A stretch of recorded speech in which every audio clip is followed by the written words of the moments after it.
Story 1. The early 1980s was one hell of a time to be a crime reporter in Southeast Florida. I moved down from South Carolina in the spring of 1980, and in doing so, almost doubled my salary from $177,000 to $31,000 a year, which, for an entry-level reporter, was crazy big money. Back then, I wasn't even working for any of the major Miami papers either. I was working for a smaller, much more localized publication. You might know the Pinecrest Pioneer. It's a very morbid fact of journalism that if it bleeds, it leads, and the paper circulation had been up. Ever since the drug violence in Miami started spilling out into the suburbs, it could be really gruesome stuff too. We're talking gang reprise, random killings, even bombings.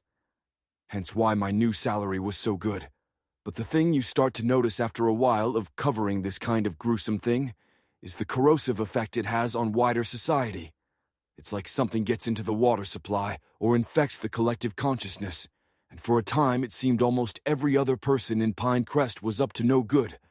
And I think that for me personally, the clearest example of this involved what I like to call the biggest story I never wrote on Saturday, October 31st of 1981.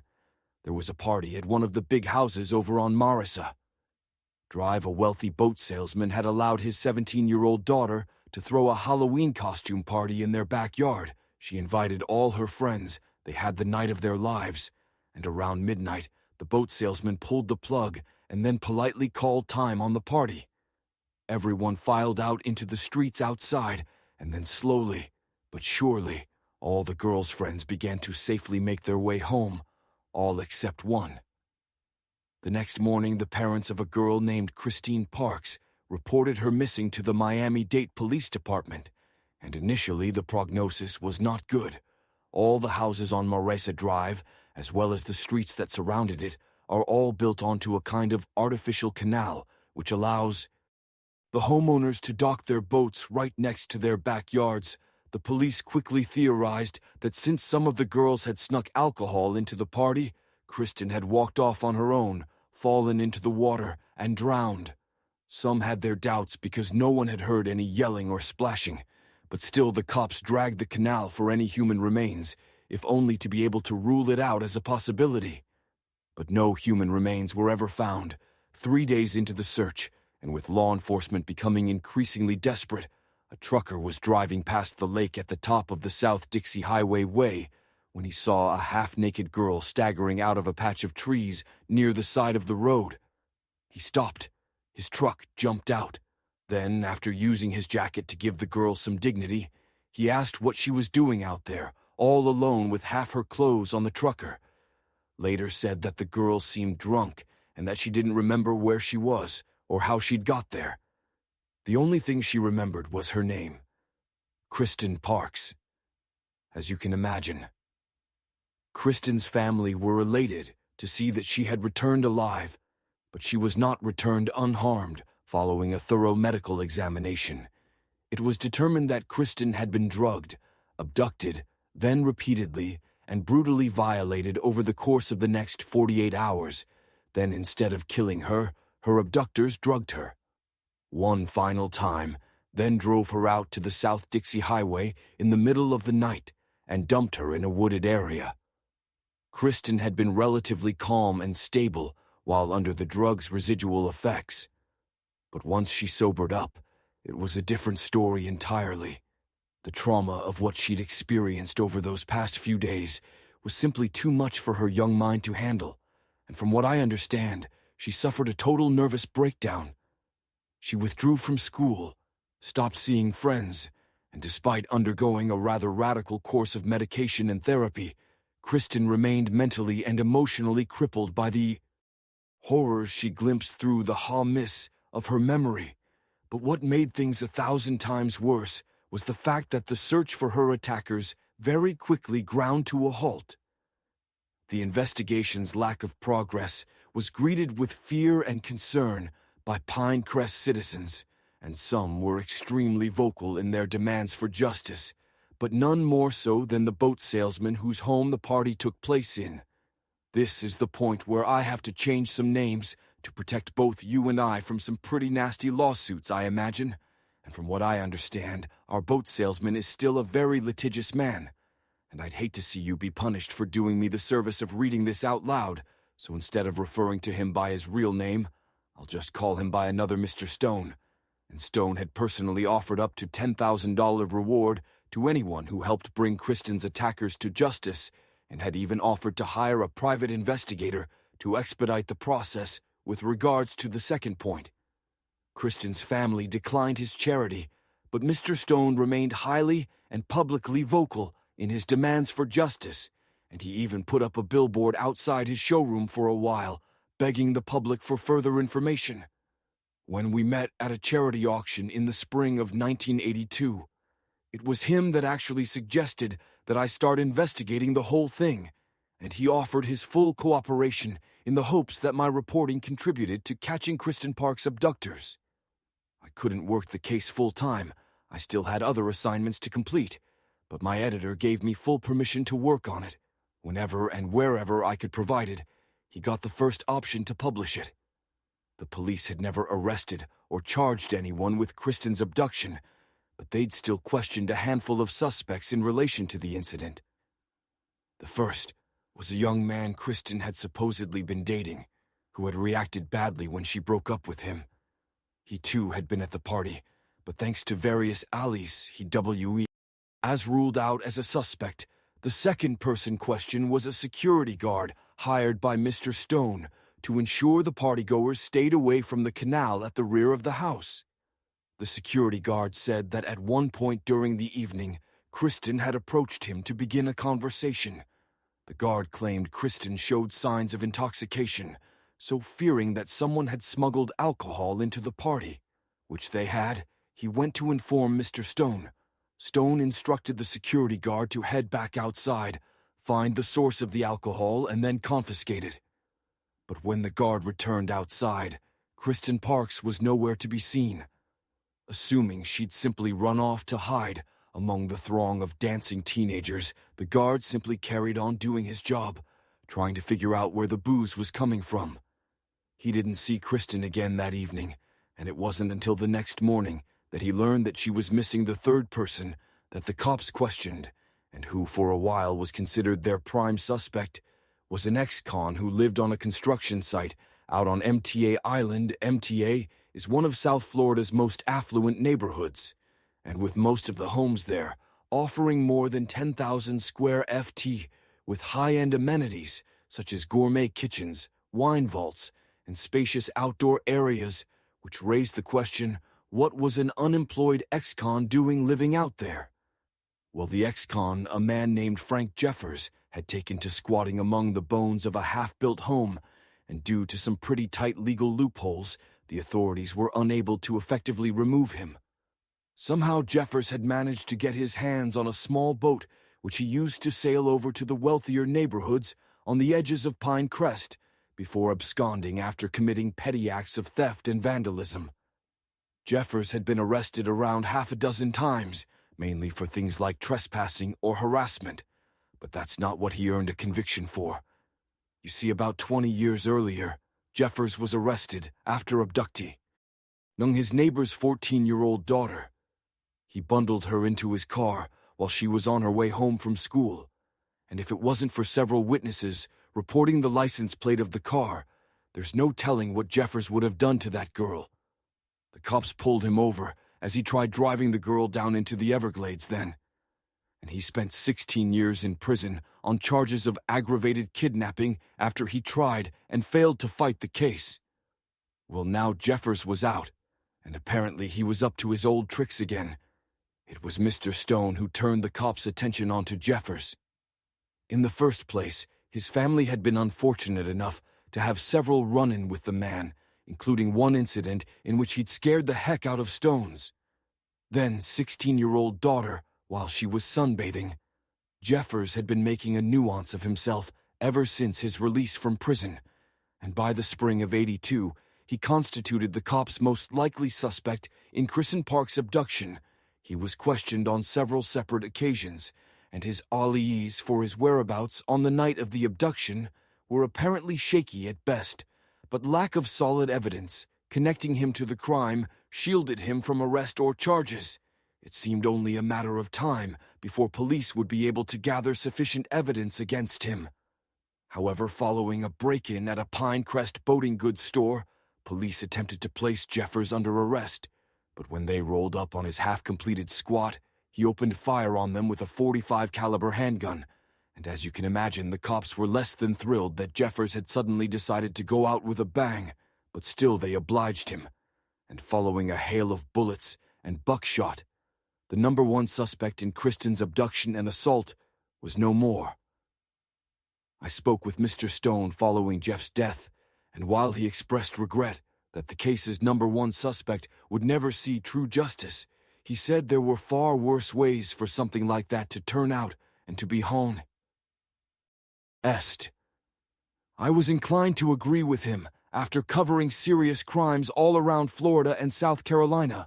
For a full 5 years, I knew damn well that when it comes to child predators, the risk of reoffending never truly goes away. His death at the hands of police might not have been true justice, but it was a kind of justice all the same, and to the people of Pinecrest, it was like a great weight have been lifted off their shoulders.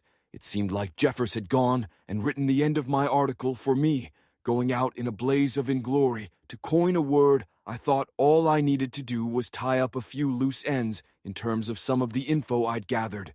Then I'd write an article so complete and in-depth that when I turned it into my editor, I might as well staple a Ray's request to the front cover.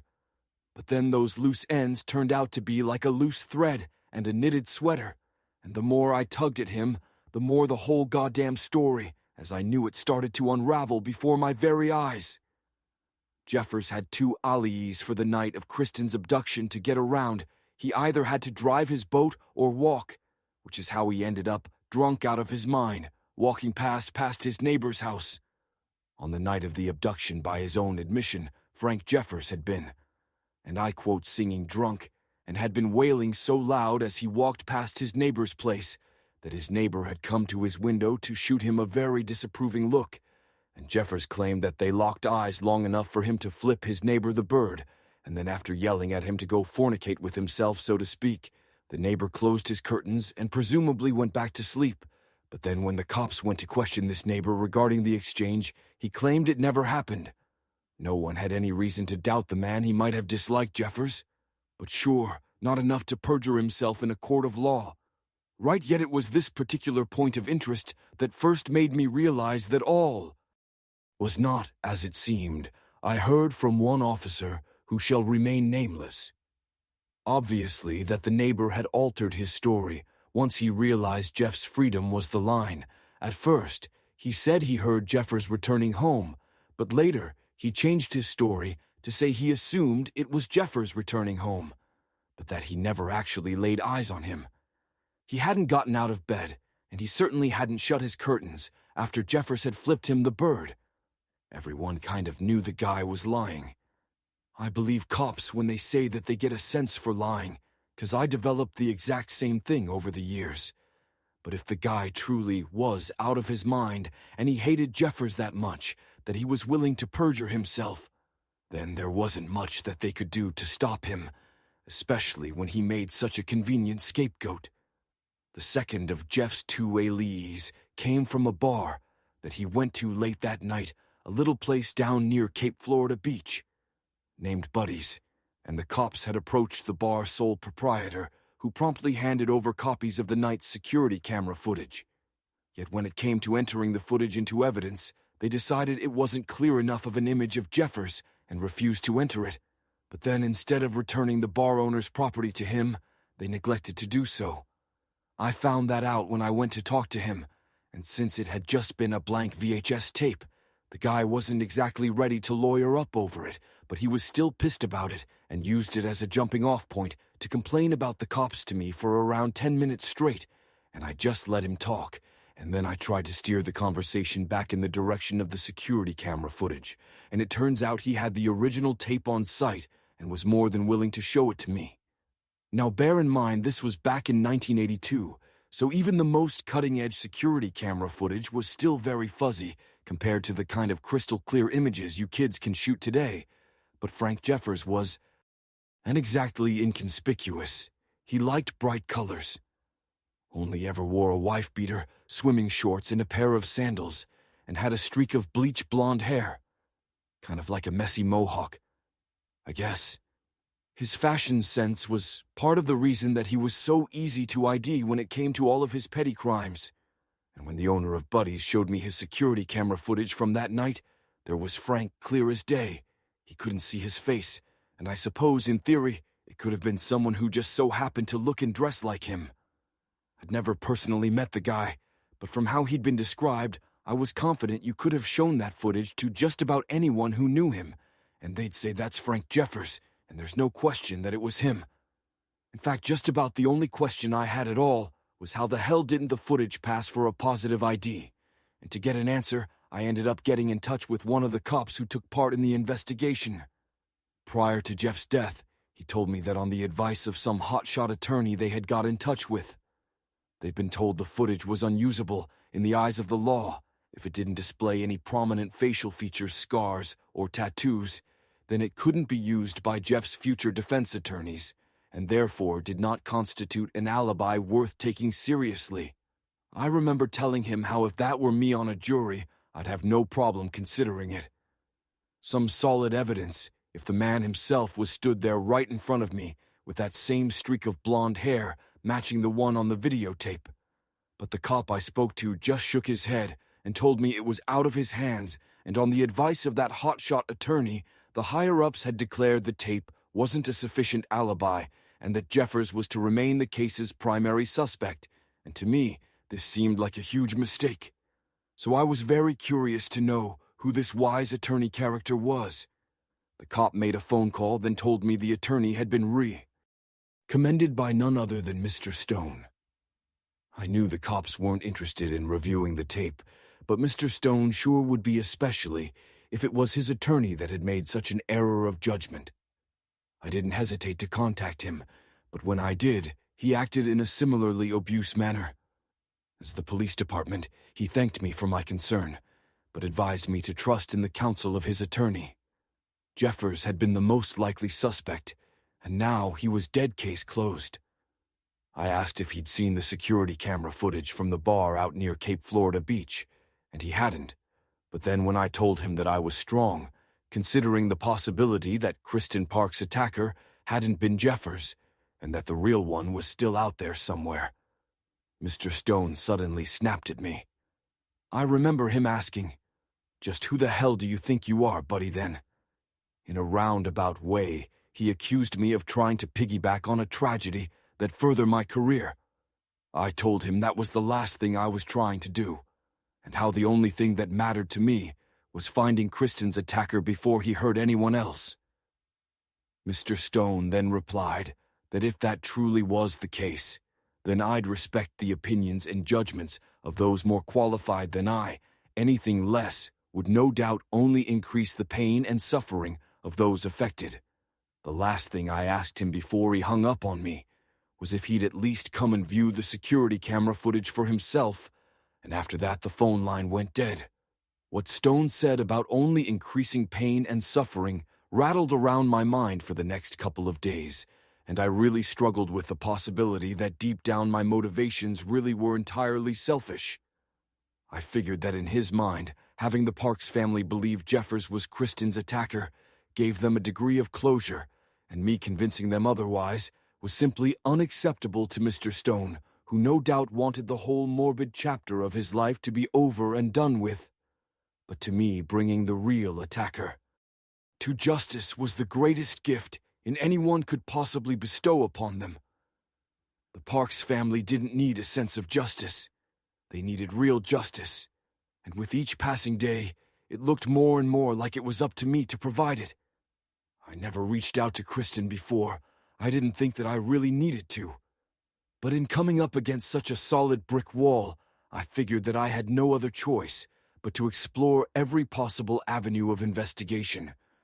Kristen had obviously been interviewed extensively in the aftermath of her ordeal, but I needed to make certain that the cops hadn't missed anything, and so I called her parents and asked if I could talk to her. As I've already mentioned, Kristen had a great deal of difficulty recovering from her ordeal, so her parents weren't too keen on her talking to a reporter, especially not one from such a minor publication. But after a long and heartfelt talk with Kristen's father, Patrick, he invited me over to his home to talk with his daughter. At first, Kristen told me very little that I didn't know already, and anything that was new was irrelevant enough for me to understand why it had been left out of the reports. The only thing that she'd mentioned that I felt was worth noting down was that one of her attackers smelled like cinnamon. And this little detail had not been in any of the police reports, but when I asked Kristen why she'd failed to mention this, before she told me that she had on numerous occasions, in fact, and had no idea why it hadn't been in any of the reports, and that's not the only thing that somehow hadn't made its way into the police reports. I asked if she was 100% certain that it was her attacker who smelled like cinnamon, and not just some kind of ambient scent in the place that she was kept like an air freshener or something. Kristen told me that she'd never been so sure of anything in her life. She'd been mostly blindfolded, but was certain that while it was 2 men who abducted her, only one of them ever violated her, and every time he did, Kristen smelled sweet cinnamon on the man's breath. Before leaving, I thanked Kristen for her time and thanked her father for arranging the meeting. The detail about the cinnamon on her attacker's breath was entirely new information to me, and I wondered just what else I was yet to discover. It turns out the next big detail was just around the corner. Almost everyone in Pinecrest was familiar with Mr. Stone and his daughter, but I'd been investigating the abduction for almost 8 months before I realized that she wasn't an only child. Stone, who had hosted the party, had 2 children, a 17-year-old daughter and a 19-year-old son, and while his daughter was a popular and high-achieving high school junior, his son had not been blessed with intelligence or social skills. Stone's son, who I guess I'll just call Junior, had been diagnosed with learning difficulties at a young age and was transferred to a dedicated special lead school, but then that is just about all anyone knew about young Junior. He was rarely seen outside the family home, and when he was always in the company of either his mother or some kind of caretaker kids who met him said he was weird, and that he mostly stayed up in his bedroom watching horror movies and reading comic books. I asked a few of the kids who were at the party if Junior had come downstairs at all or had tried to mingle with the partygoers. Most said no, that they didn't even know that the Stones had a son. But 2 kids said they had seen an older boy at one point not wearing a costume and talking to one of Stone's security people. I then got in touch with the cop from Miami-Dade Police Department, the one who told me about Stone's attorney ruling out Jeffers' alibi. He said Junior hadn't been questioned at all regarding the events of that evening, and that as far as the police department knew, he'd been up in his bedroom the whole time. You see what I was saying about how things just started to unravel? I had kids saying Junior had been dick. And at the party, if only for a brief period. But then the police department told me point blank that he hadn't come downstairs all night. I asked him how they could be so sure of that. And you know what the cop told me? Because Mr. Stone told us the next time I called Stone marked the last time we ever spoke. We weren't on great terms after our last phone call, the one where he'd advised me to, in so many words, stop asking questions. So when I called him that last time, he wasn't exactly pleased to hear from me. He picked up the phone, I announced myself. And then when I asked to talk to Junior, he hung up the phone. No questions, no comments, just click, and the line went dead. And that was the early summer of '82, and I didn't give up on the case, not by any stretch. But that call marked the point at which my progress started rapidly slowing down without Stone's support, and with the police department quickly losing patience with me. It seemed like I had little choice but to put the entire project on the back burner. I had other fish to fry, not necessarily bigger ones, but I was a reporter, not a cop. Investigations didn't pay the bills. Writing articles did, so I wrote articles on other stuff, and let Kristen Park's abduction case slowly fade into the background, now cut to late October of 1982, a full year after the Park's abduction, and with it being Halloween time, I was thinking about it a lot. Halloween that year was a Sunday. My one true day off from work, and I spent the evening shaking homemade rum runners and pondering over the case. Officially speaking, it was closed, but I knew Kristen's attacker was still out there and befitting the season. It haunted me like a restless spirit. I remember heading to bed that night and realizing that it was the very first time a story had gotten away from me. I imagined myself coming up to 60 years old, still obsessed with this one lingering unsolved case. I'm actually laughing as I type this because my personal prophecy ended up coming true, all except for one little detail. I don't consider it unsolved anymore, and what I didn't realize back then on Halloween night of 1982 was that it wouldn't even be 24 hours before I solved the mystery, and not only figure out who abducted Kristen Parks, but why. On Monday, November 1st, I was at the Pinecrest Cash and Carry, picking up a few groceries after work. I've been thinking about the Parks case here and there, but with it being a work day, I had much more of my mind on the stuff that I've been working on that day. I remember grabbing a little hamburger helper, because I wasn't much of a cook back then, along with a few other items before heading over to the registers.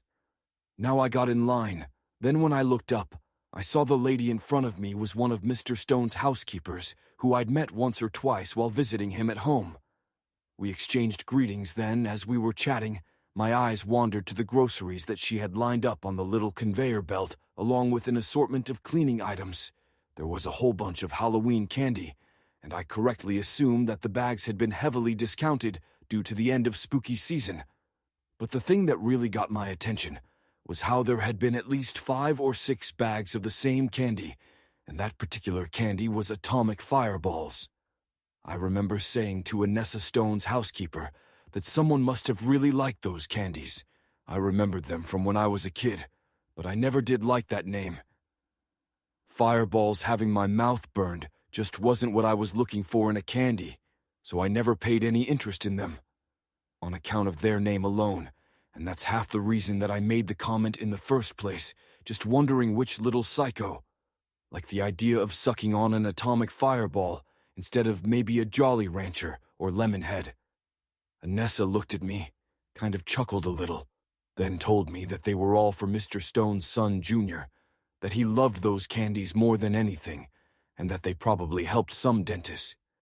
Tea by himself, a boat to go with his vacation house down in Key West, and by that point Anessa was packing her purchases into her paper bags, and just as she picked up the last bag of fireballs, she takes a look at the bag, and then at me, and says something like, cinnamon.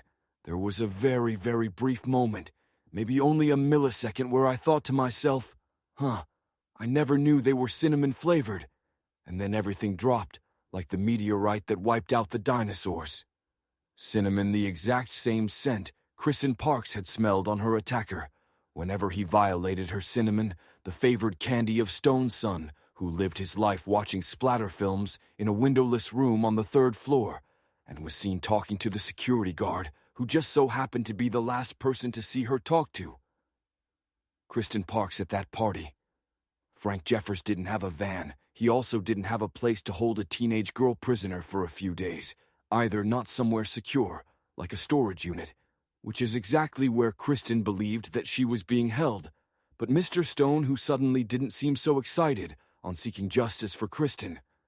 When the investigation suddenly involved his family, he had the means to purchase or rent just about anything, and maybe had the money and the will to buy his socially inept son a little private time with a young friend of his sister's that had caught his eye back then. As I put it all together, it almost seemed too crazy to even contemplate. Stone was a pillar of this community, someone who was either respected, admired, or loved. To even entertain the idea that he was a cold-blooded psychopath who facilitated the abduction and violation of an underage girl, it seemed like sheer madness. But then, the more I thought about it, the more it started to make all the sense in the world. The gathering hadn't been a Halloween party at all. It had been a teenage meat market from which Junior could select his victim the next chance I got. I told my editor that I wanted to talk to him, and through a series of oddly specific hypotheticals, I told him what I was thinking and how I'd arrived at that position. As you can imagine, he stared at me slack-jawed. For half the time I talked especially towards the end when I got to all the stuff about Junior, or more specifically how he should have been the #1 suspect but was never even questioned. My editor thought about it for maybe 15 to 20 seconds, then told me that as long as I could write it in a way that didn't get us sued into oblivion, then he'd get it checked over by the paper's legal department, then out onto the presses. If all we were doing was asking the right questions, we'd be protected by the First Amendment, and there was nothing Stone could do about it. But as we came to find out, that wasn't entirely true. A few days later, I was about a third of my way through the article when my editor called me into his office, showed me a draft copy of the next morning's paper, right in the middle. 2 pages of the paper. Mr. Stone had bought a full-page ad for his boat showroom and another page to exclusively advertise his new SEO range of jet skis. Stone had signed a 24-month-long advertising deal with his employers, one worth almost $100,000. He knew that, with that amount of money at stake, there was no way in hell that the paper's owner would run a negative story about him. And as a result, my editor told me that we'd have to kill the Junior story. It might sound weird, but I wasn't surprised seeing that giant ad almost knocked me off my goddamn feet. But I remember thinking, of course he bought an ad. Of course he did. He had all the power in the world, and I was just a goddamn scribe for a crappy small-town newspaper. If I pushed things any further, I'd probably end up with a pair of cement shoes or something. So instead of potentially risking my life as well as my job, I opted for survival and killed that story. I remember an old black-and-white movie that I saw once when I was a kid. I can't remember what it was about, but some beautiful broad was crying to some bogey wannabe and how unfair and unjust the world is. In response, the bogey wannabe said something like, "That's the way the world works. Kid always has, always will." When I first heard that, I didn't believe it was true, but I feel like the whole process of growing up and becoming an adult is finding out that it is, and that a truer statement has never been. Story 2 spoken high. Let's read. I'm a longtime listener who happens to be very active in the comment section of your videos. I never had a reason to write to you before, but that all changed last October after a group of neighborhood kids decided to harass me, gaslight me, and otherwise make my life a living hell.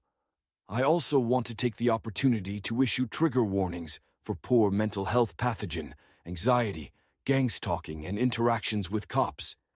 Sometimes I really wish you'd do better and make an effort to protect your audience by issuing the appropriate trigger warnings, but I guess no one's perfect. First off, sorry, but not sorry here. I hate Halloween because if there was ever a day of the year that exemplifies all that's wrong with modern-day America, it's October 31st. To me, it represents the absolute peak of our vapid disposable culture, a time of year when corporate fat cats make millions off of morons buying masks they're only going to wear for a few hours now. Don't get me wrong, I love candy just as much as the next guy, but turning the whole thing into a giant capitalist circle jerk disgusts me more and more. Each year, I hate Halloween, but that doesn't mean that I don't tolerate it. But then by tolerate, I mean I don't sit out on my step with a bucket full of rocks ready to hurl them at any kids who step on my driveway.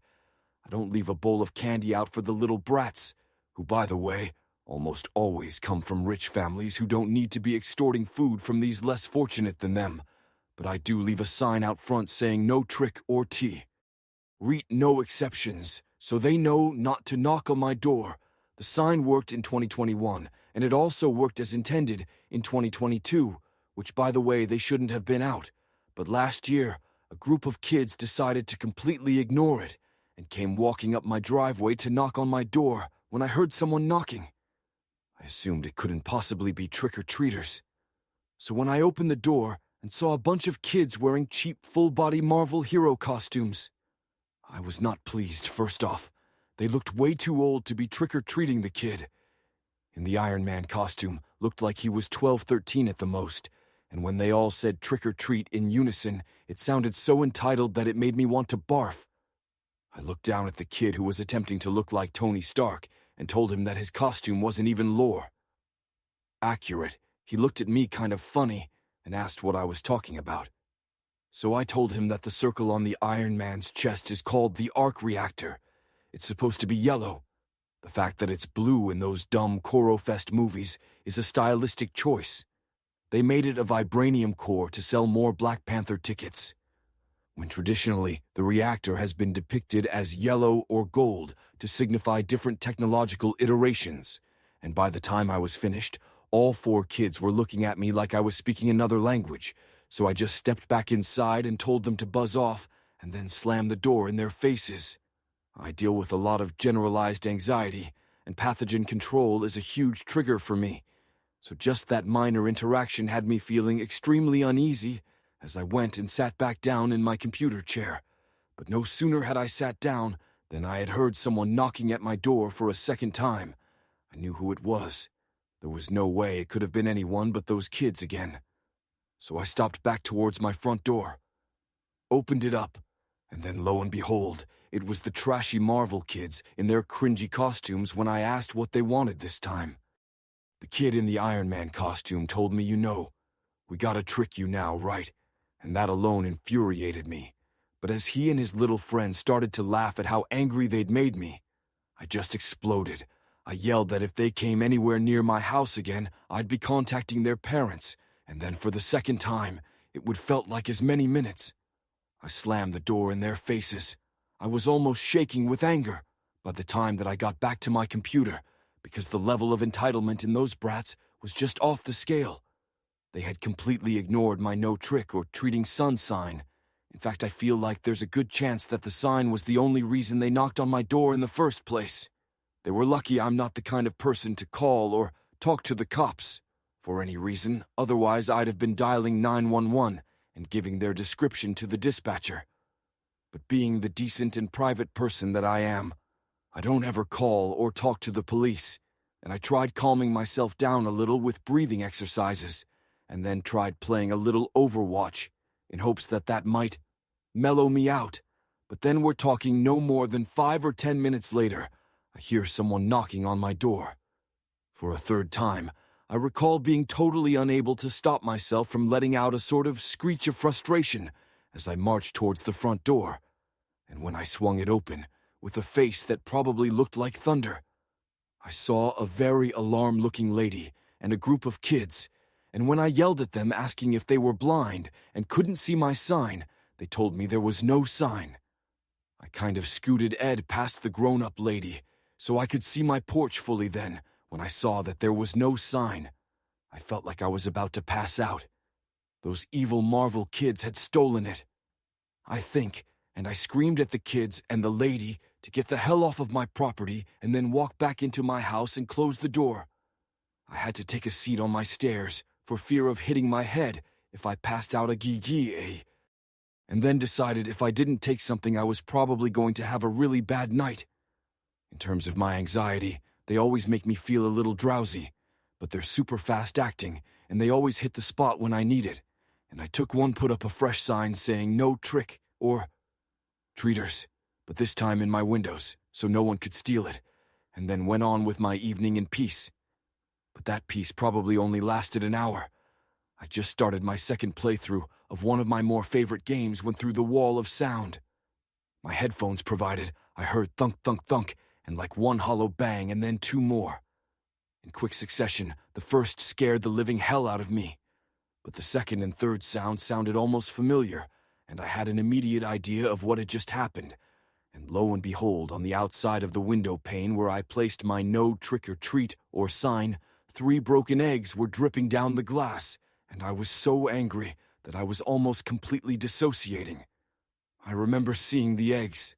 Then the next thing I remember, I was in the fetal position in my bathtub, pretty much with the knuckles on my right hand all swollen and bloody.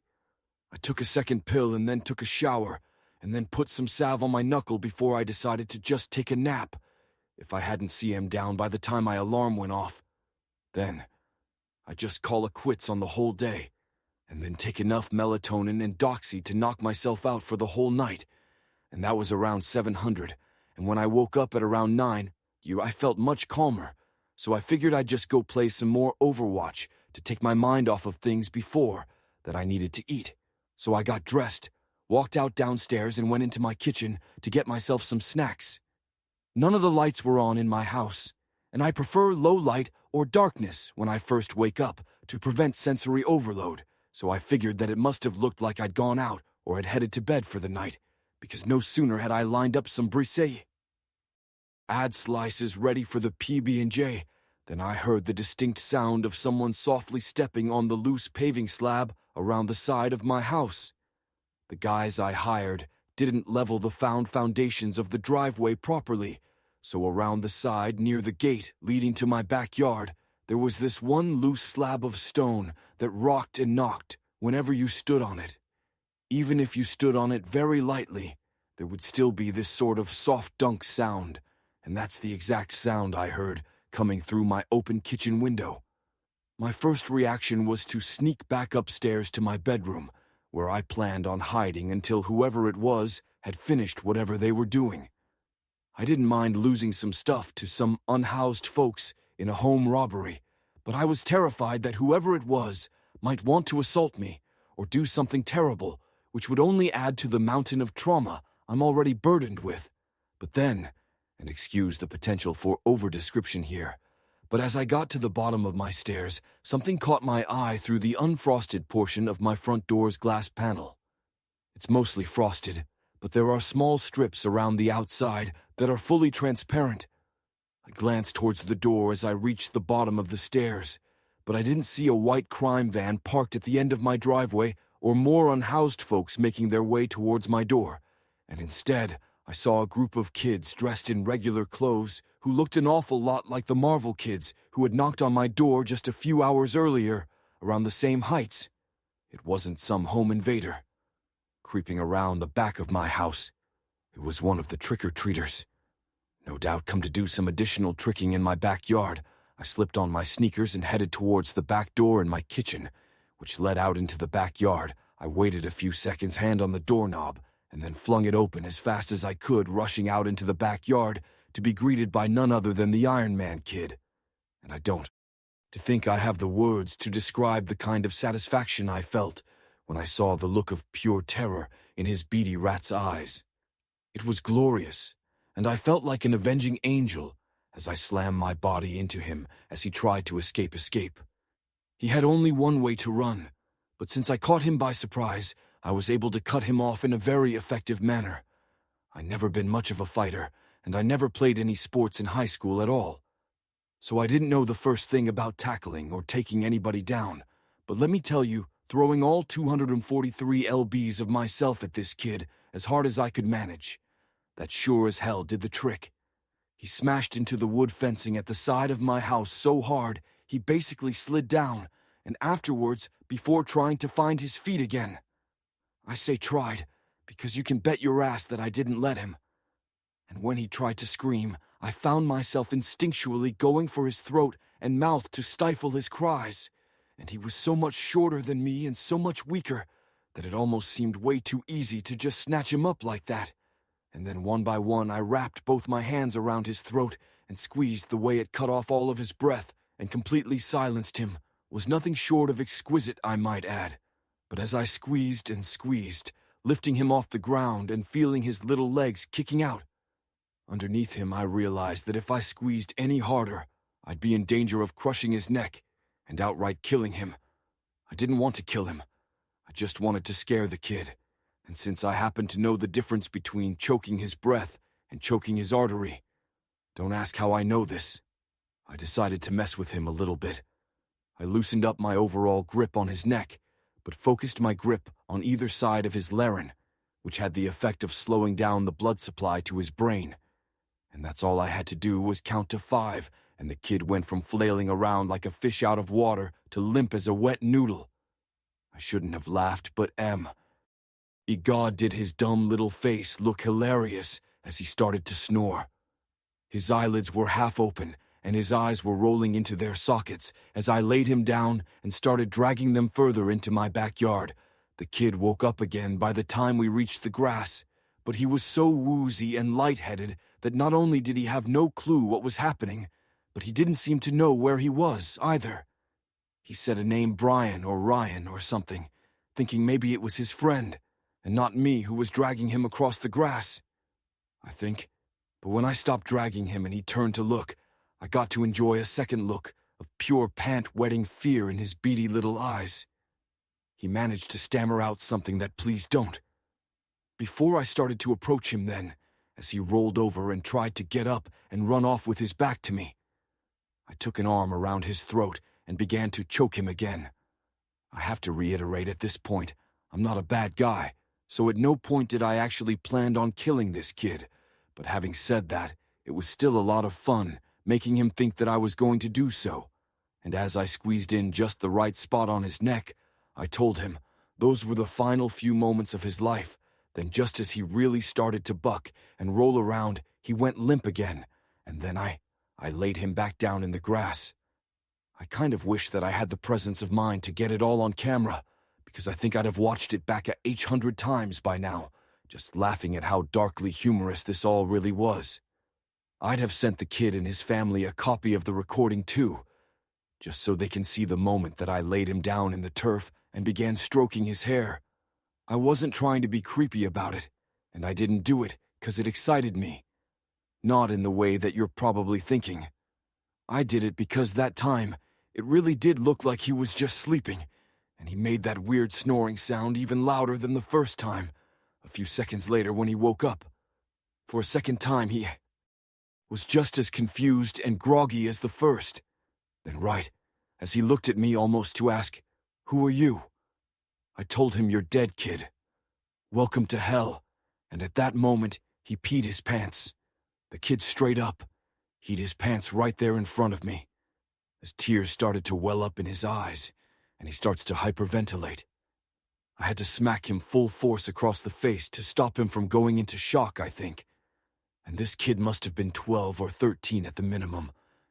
And that's a man in some cultures, and there he was, bawling his eyes out like a little baby, just 'cause he got choked out a couple of times for retribution. And I think his memory started to come back to him in that moment, because he started blubbering. "I'm sorry. I'm so sorry." In between his little sobs, I had the presence of mind not to say anything at all.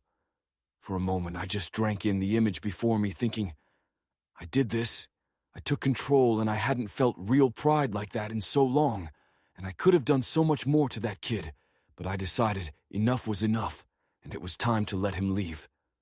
Just not without a little warning. First, I told him by sneaking onto my property. He was lucky that I hadn't killed him. I also told him I had a right to peace and privacy, and so whatever conflict we had ended there and then, because I wasn't about to call a bunch of brain-dead cops for the sake of some dumb kid. But in return, I expected the same from him.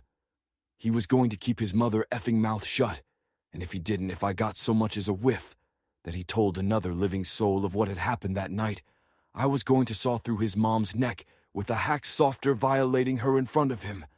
And then when I was done with her, I was going to do the exact same thing to his dad. Only in reverse, I told him. I did care if I went to jail or whatnot, that my life was a living hell, and I'd be better off getting all that free medical care than having to pay for it myself. And I asked him if he understood, and he nodded his head, and then off he went, scampering into the night, with piss running down his legs, and I could smell it. Well, long story short, the kid did tell someone, and I've had the cops harassing me all year, and all because that little jerk couldn't keep his mouth shut and take his punishment like a man instead of sniveling like a little boy about to vandalize my backyard. I told the cops my truth, which was how some dumb kid had tried breaking into my house, and that all I'd done was teach him how that wasn't a good idea. I did acknowledge that. I grabbed him, dragged him around a little bit, and shoved him off my property. But I did leave out some of the parts which I'm sure you can all agree is that he completely deserved.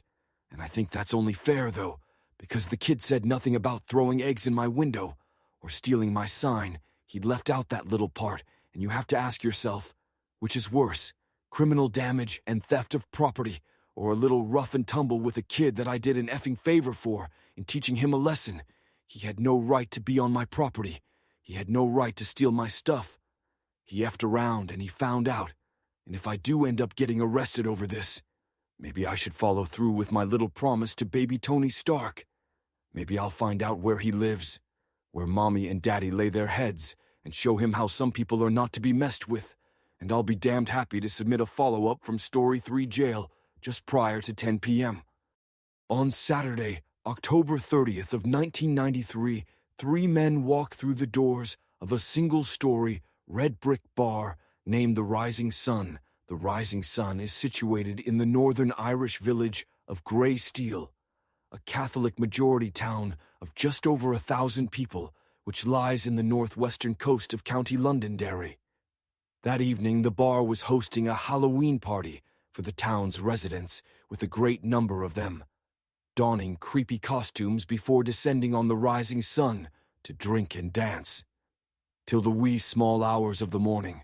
When the 3 men walked into the bar, they were wearing matching dark blue boiler suits, with only their mouths and eyes visible underneath cold black balaclavas. Their sudden presence was barely noted by the bar's occupants, who believed their outfits were little more than costumes. But the men had not arrived to enjoy the party. They had not brought joy or RE. Instead, they brought only death. Just 7 days earlier, 2 delivery men drove a blue Ford Escort into Belfast from nearby Ardwan. They parked just around the corner from Frizzle's Fish Soup on the Shank Hill Road. Then, after retrieving a heavy gym bag from their trunk, they began carrying it towards the fishmongers, seeing as it was shortly after 1 p.m. On a Saturday, when the 2 delivery men arrived, the fishmongers were extremely busy. So busy, in fact, one of the delivery men, Thomas Begley, had to wade through the crowd of customers. Alone, having hoisted the gym bag into both arms, his plan was to place the delivery on the refrigerated counter in front of him. But the 5B bag did not contain even an ounce of seafood, because Thomas Begley and his companion Shaw Kelly were not couriers of perishable goods. They were members of the Irish Republic Army's Belfast Brigade, and instead of fish, the bag Begley was carrying contained a highly volatile homemade bomb. Begley's PL man had been to place the bomb onto the counter, announced that it contained an explosive device, and then ordered the fishmonger's proprietor and customers to make a swift exit. The civilians on the ground floor of the shop were not his intended target, and in reality, the bomb was intended for those on the shop's second floor. You see, that afternoon, the second floor of a Frizzle's fish shop was the location of a meeting between leaders of the IRA's arch-rivals, the Ulster Defence Association, formed in September of 1971 and intended as a kind of parent organization to various armed militant groups who remain loyal to the British Crown. The UDA's twin goals were to defend Northern Ireland's Protestant population and to combat what was referred to as the militant republicanism of its IRA enemies. According to intelligence provided to Begley and Kelly, some of the most high-ranked UDA officials in the country will be packed into an upstairs room on that dreary Saturday afternoon, meaning just one well-placed bomb could potentially wipe out their entire leadership. But despite the IRA's meticulous planning, they got 2 things horribly wrong. The first was that the UDA's meeting had ended hours earlier, and the second floor of the fishmongers was completely unoccupied. The UDA's leadership made a habit of disseminating false information, even among its lower-ranking operatives, to ensure their movements and whereabouts were difficult to track. As far as most people knew, their meeting was due to commence at around 1 p.m., but in reality, it started at around 10 a.m., meaning that by 1 that afternoon, not a single member of the UDA's inner council was present when the 2 IRA operatives arrived with their bomb, but this was only the lesser of the IRA's 2 mistakes. That day, the primary one was enlisting the help of a Catholic bomb maker with extremely subpar bomb-making skills. As Shaw Kelly waited near the fishmonger's door, his role being to shepherd customers. Off the premises, Thomas Begley hoisted the gym bag onto a refrigerated counter in front of him. Once he'd set it down, Begley planned to announce that he had a bomb and that all innocent civilians should vacate the area, but Begley didn't even get a chance to speak the moment he set the explosives hold all down onto the fishmonger's counter. The bomb inside of it suffered a catastrophic malfunction, and detonated prematurely. Begley was killed instantly. In fact, he was practically vaporized by the 5 lbs of explosives the device employed. But sadly, he was not the only one to lose his life. 63-year-old John Frizzle, the fishmonger's owner, was also killed instantly when Begley's bomb exploded, along with his 29-year-old daughter, Sharon, and 13-year-old Leanne Morey. The IRA did indeed assassinate a member of the Ulster Defense Association that day in the form of 27-year-old Michael Morrison, who just so happened to have stopped by to pick up some fish. Yet their bomb also killed his partner, Evelyn B., along with their 7-year-old daughter, Michelle. 63-year-old George Williams also died in the blast, along with his wife Jillian, while 38-year-old Wilma McKee was crushed to death when the force of the blast caused the old building to collapse into a pile of rubble. In total, almost 60 people were injured by shattered masonry and flying glass.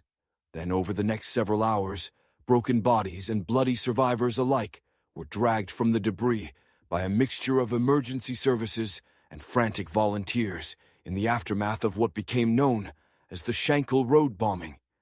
There was an outpouring of ferocious indignation from Belfast Protestant community. One prominent member of the UDA, Billy the Twister McQuiston, told a British journalist that, and I quote, "Anybody on the Shankill Road that day, from a Boy Scout to a granny, would have gone out and retaliated if you'd given them a gun."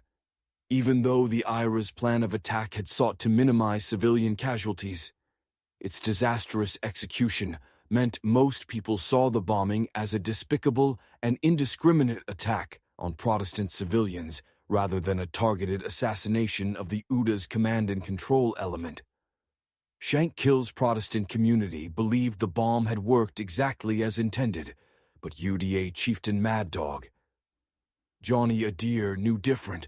Adair knew that he and his fellow Inner Circle had been the bombing's true target, but as the commander of sectarian militants, community tensions were his bread and butter, and he wasn't about to let a good crisis go to waste that night as he departed his home in a personal vehicle. Mad Dog Adair was stopped by Northern Irish police officers, and when asked where he was going, Adair simply replied, "I'm away to plan a mass murder." Detaining him meant signing the death warrants of many of their fellow officers, so the police officers allowed Adair to go about his business, knowing all too well that killing was his business, and business was good. At Adair's behest, the UDA's leadership ordered immediate reprisals just hours after the bombing. The UDA claimed responsibility for the fatal shooting of a Catholic delivery driver after he was lured to a bogus call on the outskirts of Belfast. Then, on October 26th, the UDA murdered 2 additional Catholic civilians in a machine gun attack on a Belfast council building that saw 5 others seriously wounded. Both attacks satisfied the UDA leadership's desire for vengeance, but the attack's true purpose was to serve as a distraction. Make British security services believe that their target was Belfast Catholics, and the redistribution of security forces would leave more provincial targets, much more vulnerable targets, like the Rising Sun Bar Lounge and Restaurant over in Greysteel County, Londonderry, when it was discovered that the Rising Sun was throwing a Halloween party on Saturday. October 30th, the UDA leadership ordered the commander of their Londonderry brigade, Billy McFarland, to plan and execute an attack. McFarland called 3 of his top henchmen, Stephen Irwin, Geoffrey Day, and Torrin Knight, then arranged to meet them at a safe house near the target. They met on October 27th. After making the safe house their base of operations, began planning out their attack on the Rising Sun. They even performed a reconnaissance mission and stopped by the bar for drinks one night to scout out entrances, exits, and optimal firing positions. It's chilling to think about just a few nights before the attack. The bar patron shared drinks with the same men that just a few nights later would return to murder them finally on the evening of October 30th, 1993. Irwin, Deeney, and Knight traveled by car to the Rising Sun, with a fourth man driving ahead of them as a scout. When the scout observed that the Halloween party was in full swing, he gave the nod to the UDA kill team, who parked their stolen Opel Kadett outside the bar and then walked inside wearing boiler suits balaclavas. When 3 men walked inside, armed with an assault rifle, a 12-gauge shotgun, and a semi-automatic pistol. Some partygoers believed it was nothing more than a practical joke. 1 or 2 of them laughed at the sight of the men dressed in their matching boiler suits, poorly fitting masks, and old replica firearms. But while they might have been old, their weapons were most certainly not mere replicas, and as more and more of the bar's patrons realized was happening, they fell silent when Stephen Irwin, armed with a Czech AK variant known as the VZ-58, saw the terror in his victim's eyes.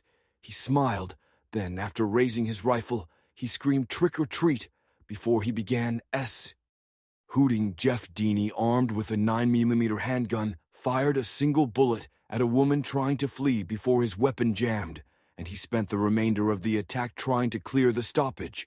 But Wythe was not calm or cool. Hand enough to do so, Torrin Knight, armed with the shotgun, guarded the entrance while the shooting was taking place, and was the only one not to fire his weapon. In anger, Stephen Irwin, on the other hand, fired a total of 60 steel-jacketed bullets of the partygoers from his fully automatic assault rifle. It took just over 2 seconds to spray the interior of the Rising Sun with exactly 30 rounds of 7.62 ammunition. With each round traveling at over 700 mph, they chewed through the wooden frames of tables and chairs, punched fist-sized holes through human bodies, and sent glass splinters exploding across the room at speeds that caused them to become embedded in the unfortunate patron's flesh. When Irwin's rifle magazine ran dry and his rifle ceased to fire, a grim silence returned to the interior of the Rising Sun, broken only by the groans of the gravely wounded. Irwin's torrent of hellfire had been devastating, but the bar's terrified occupants believed the shooting was over. They began slowly emerging from their hiding places, only to see Irwin replacing his empty magazine with a full one. One woman began begging Irwin not to begin shooting again.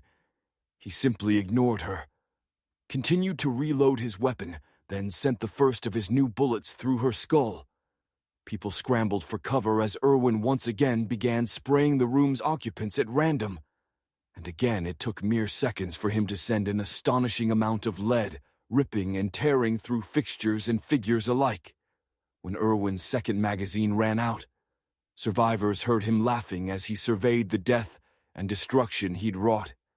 Irwin was still cackling as he walked outside, climbing into their stolen car, and escaped with his fellow gunmen, the first emergency services to arrive on the scene.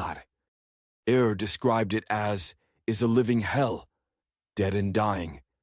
Patrons were scattered across the dance floor, while entire sections of the floor had become glittering puddles of blood and broken glass. 8 people had been killed outright, while 19 were treated in the hospital for serious injuries.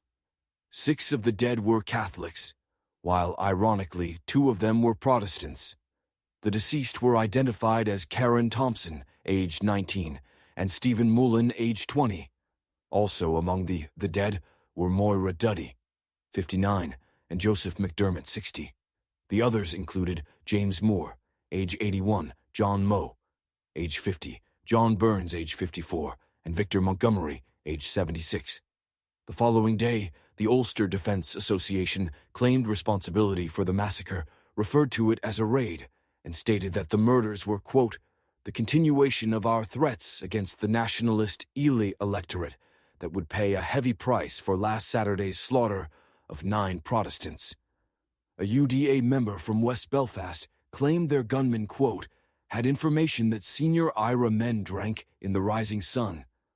Unfortunately, they were not there on Halloween, but our boys acted on the briefing they had been given. The UDA's public relations wing acted with the same Dow professionalism synonymous with the Troubles. But behind the scenes there was sickening relation. The gunmen were welcomed home as heroes, with Stephen Irwin being particularly boastful of his want and act of savagery. He gloated that he executed a Catholic woman who begged him not to end her life, proud that he exhibited the same lack of mercy as those who destroyed Frizzle's fishmongers, thanks to the British Security Service having heavily infiltrated both Catholic and Protestant paramilitary groups. Identifying the gunmen was remarkably simple. Since they were boasting of their involvement, the names of the gunmen made their way from pub to club until they reached the ears of British informants over the weeks that followed. Stephen Irwin, Jeffrey D. and Torrin Knight were hunted down and arrested, then taken into custody by Northern Ireland's police service. During his first appearance on the stand, Torrin Knight was filmed, laughing, taunting, and shouting abuse at the victims' relatives before being led from the courthouse by BFFs. Jeffrey Day remained silent, but Stephen Irwin, responsible for the vast majority of injuries and deaths, called his crimes, and I quote, payback, before adding that he'd had no remorse. And finally, in February of 1995, all three men were sentenced to life imprisonment for their involvement in what became known as the Grey Steel Massacre. Torrin Knight then received an additional life sentence for his involvement in the Catal killings, in which 3 innocent Catholics were shot and killed by UDA gunmen. All 3 men should have spent the rest of their lives in prison, but because of clauses in the peace deal known as the Good Friday Agreement, Irwin, Deeney, and Knight were released in the year 2000. Less than 5 full years enter their supposedly lifelong prison terms. The Good Friday Agreement saw the release of many such dangerous prisoners on both sides of the political and religious divides. Michael Stone, infamous for his grenade and gun attack at the funeral of a slain IRA man, saw freedom long before his sentence was up, as did Patrick McGee, who attempted to assassinate the British Prime Minister in the 1984 Brighton hotel bombing, but another prisoner to win his freedom. Thanks to the agreement was Sean Kelly, the sole survivor of the IRA bomb team who prematurely detonated their device in the fishmongers on the Shankill Road in the name of progress. Alan Gillis, a poet and native son of Belfast, wrote a poem of the same title, Progress, and it reads as follows. They say that for years Belfast was backwards, and it's great now to see some progress, so I guess we can look forward to taking boxes from the earth.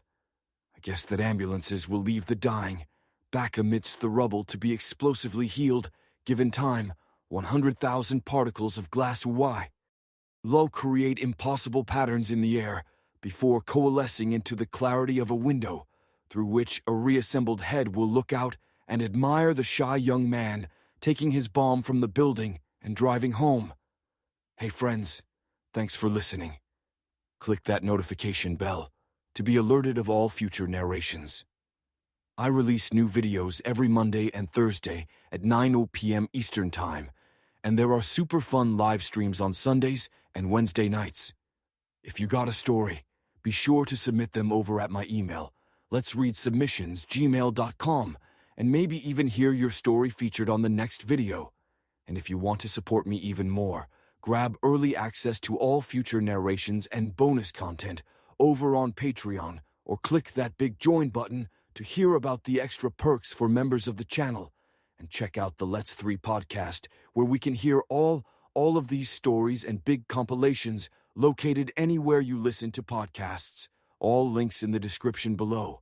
Thanks so much, friends.